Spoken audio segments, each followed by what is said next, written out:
We wait for the line side, so you want to make sure the circuit's off. Always check your trusty tweeter. Then you just, these are a little long, so we're going to pull out our trusty dikes we've had for 10 years and shorten these wires up a little bit.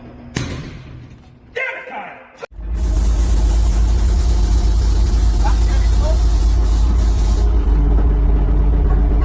Waar die nakenstrijd?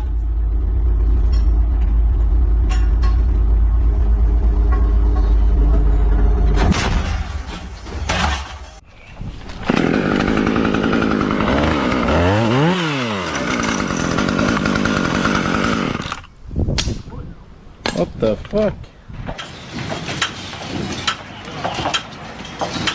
Oké.